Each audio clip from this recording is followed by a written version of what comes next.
Hello friends, welcome my channel বাংলার শিল্প। তোমরা কেমন আছো? আশা করি সবাই ভালো আছো। তো আজকে আমি একটি নতুন ভিডিও নিয়ে চলে এসেছি, মিনিয়েচার দুর্গা কীভাবে তৈরি করতে হয় কুমোরটুলির মতো। তো আমি মা দুর্গাকে আগে তৈরি করে নিয়েছি, আজ আমি কার্তিক তৈরি করবো। দেখো, প্রথমে পা দুটি তৈরি করে এবার আমি বডিটা তৈরি করছি। বডির ওপর দিকটা একটু উঁচু হবে এবং নিচের দিকটা একটু চিকন হবে এবং ওপর দিকটা একটু মোটা হবে। দেখো, যেহেতু এটি পুরুষ পুরুষ দেবতা, সেই জন্য কোমরটা একটু মেয়েদের মতো হবে না অতটা। এবার আমি বডিটা সেটিং করে নিয়ে বুকটা তৈরি করছি। দেখো, দুটো বুক তৈরি করব। বুক দুটো তৈরি তো যখন তোমরা করবে তখন কিন্তু খেয়াল রাখতে হবে দুটো বুকই যেন সমান হয়। একটা ছোট বা একটা বড় হলে কিন্তু ভালো হবে না বা ভালো লাগবে না দেখতে সেটা। এবার দেখো, বুকের নিচটা আমি তৈরি করছি, পেটের ওপরটা ওইখানটা একটু উঁচু হবে। ওইখানটা উঁচু হবে কারণ বেটা ছেলে যখন দেব সেনাপতি, তো সেজন্য ওপরটা একটু উঁচু করতে হবে। উঁচু করলে তাহলে দেখতে সুন্দর লাগবে। এবার আমি একদম পেটের প্রান্তভাগ তৈরি করছি। দেখো, একটু উঁচু করে মাটি দিয়ে সেটিং করে নিয়ে প্রান্তভাগ তৈরি করে এবার আমি জল দিয়ে একদম প্লেন করে দিচ্ছি। কোথাও উঁচু বা কোথাও নিচু যেন না থাকে, দেখতে যেন সুন্দর লাগে। দেখো, এবার জল ব্রাশ করে নিচ্ছি। তোমাদের প্রত্যেকটা ভিডিওতে আমি একই কথা বলি, তোমরা যারা মাটির কাজ করো, মাটির কাজ করার পর অবশ্যই জল ব্রাশটা করে দেবে। কারণ জল ব্রাশটা যদি করে দেওয়া হয় তাহলে কিন্তু প্রত্যেকটা জায়গা ক্লিয়ার হয়ে যায় এবং দেখতে সুন্দর লাগে, কোথাও উঁচু বা কোথাও নিচু থাকে না। তো এবার দেখো, আমি হাতটি তৈরি করছি। প্রথমে আমি কনুই থেকে ঘাড় পর্যন্ত যে জায়গাটি, সেই জায়গাটি প্রথমে তৈরি করব। দেখো, কনুই থেকে ঘাড় পর্যন্ত যখন হাত তোমরা তৈরি করবে, অবশ্যই কনুই থেকে ঘাড়ের দিকে হাতটা কিন্তু ধীরে ধীরে ধীরে ধীরে মোটা হতে হতে যাবে। এবার কনুই থেকে আমি কবজি পর্যন্ত তৈরি করে নিয়েছিলাম, তৈরি করে নিয়ে হাতের সঙ্গে সেটিং করে দিচ্ছি। কনুই থেকে কবজি যখন আসবে হাতের, তখন দেখবে কনুই ছেড়ে এসে হালকা একটু ছেড়ে এসে ওপর দিকটা মোটা হবে। মোটা হয়ে গিয়ে আস্তে আস্তে ধীরে ধীরে ওপর কবজি পর্যন্ত গিয়ে চিকন হয়ে যাবে। তাহলে দেখবে হাতের আকার পেয়ে গেছো। এইবার দেখো, আমি জল ব্রাশ করে নিচ্ছি, হাতটা সেটিং করে নিয়ে জল ব্রাশ করে নিচ্ছি। কারণ প্রত্যেকটা কাজের পরে আমি জল ব্রাশ করি, কারণ প্রত্যেকটা কাজের পর জল ব্রাশ করলে ফিনিশিংটা সুন্দর থাকে। কোথাও কাজ করতে গিয়ে হাতের সাপ লেগে যায়, কোথাও একটু ধাক্কা লেগে যায়, বা কোথাও একটু গর্ত হয়ে যায়, কোথাও উঁচু হয়ে যায়।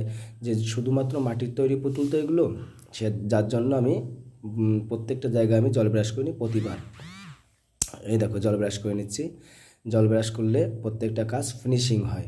তো তোমরা যারা এই ভিডিও দেখছো তারা কিন্তু ভিডিওটি স্কিপ না করে পুরোটা দেখবে, কারণ কাজ শিখতে হলে কিন্তু একটু সময় দিতে হবে। তার পেছনে সময় না দিলে কিন্তু তোমরা কাজ শিখতে পারবে না। এবার আমি দ্বিতীয় হাতটি তৈরি করে নিয়েছি। দেখো, দ্বিতীয় হাতটি তৈরি করে নিয়েও জল ব্রাশ করে দিচ্ছি, কারণ কোথাও আঘাত লেগেছে, কোথাও উঁচু নিচু হয়েছে, যার জন্য জল ব্রাশটা আমি করে দিচ্ছি। দেখো, এবার আমি মাথাটি তৈরি করে নেব। দেখো, প্রথমে মাটি নিয়ে গলা তৈরি করে দিচ্ছি। গলাটা নিচের থেকে উপর দিকে হালকা চিকন হতে হতে যাবে। এই দেখো, মাথাটি আমি তৈরি করে নিয়েছি লাগিয়ে দিয়ে। এবার আমি কান তৈরি করছি। কানটা উপর পাশটা একটু লম্বা হবে এবং নিচুর পাশটা একটু ছোট হবে বা বেটো হবে। এভাবে দ্বিতীয় কানটি করে নিয়ে আমি এবার জল ব্রাশ করে ফিনিশিং করে দিচ্ছি। দেখো, প্রত্যেকটা জায়গায় জল ব্রাশ করে দিচ্ছি, গলা, মাথা, কান, মুখ, প্রত্যেকটা জায়গায় আমি জল ব্রাশ করে নিচ্ছি। এরপর তৈরি করতে হবে আঙুল। শুধুমাত্র আঙুল তৈরি করলে আপাতত এই ঠাকুরটা কমপ্লিট হয়ে যায়। তো আমাকে একটা ভাইয়া বলেছিল একটা আঙুলের ভিডিও করতে, সেই ভিডিওটা আমি করে দিয়েছি। তোমাদের যদি কোনো কিছু জানার থাকে বা কোনো প্রবলেম থাকে বা কোনো কিছু দেখার থাকে, তো অবশ্যই আমাকে কমেন্টের মাধ্যমে জানাবে। আমি চেষ্টা করব তোমাদের সেই ভিডিওটি করে দেওয়ার জন্য। এই দেখো, আমি আঙুল তৈরি করে নিয়েছিলাম। আঙুল তৈরি করে নিয়ে এবার আমি লাগিয়ে দিচ্ছি। দেখো, চোটের ভেতর প্রথমে নরম মাটি দিয়েছি, দিয়ে আঙুলটি লাগিয়ে দিয়ে এবার চোটের উল্টো পাশটায় সুন্দর করে মাটি দিয়ে তৈরি করে নিচ্ছি।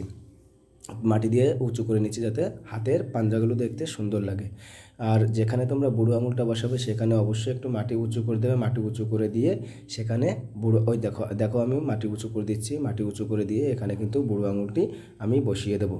তো আমার এই ভিডিও যদি তোমাদের ভালো লেগে থাকে তো অবশ্যই লাইক, কমেন্ট এবং শেয়ার করবে। এবং যারা আমার চ্যানেলে যারা নতুন তারা অবশ্যই কিন্তু সাবস্ক্রাইবটি করে দেবে। তোমরা যদি সাবস্ক্রাইব করো বা কমেন্ট করো তাহলে আমরা ভিডিও তৈরি করতে একটু মোটিফাইড হই। এই দেখো, আমি তৈরি করে নিয়েছি হাতটা তৈরি করে নিয়ে আমি জল ব্রাশ করে দিচ্ছি। আঙুলটা তৈরি করে নিয়েছি।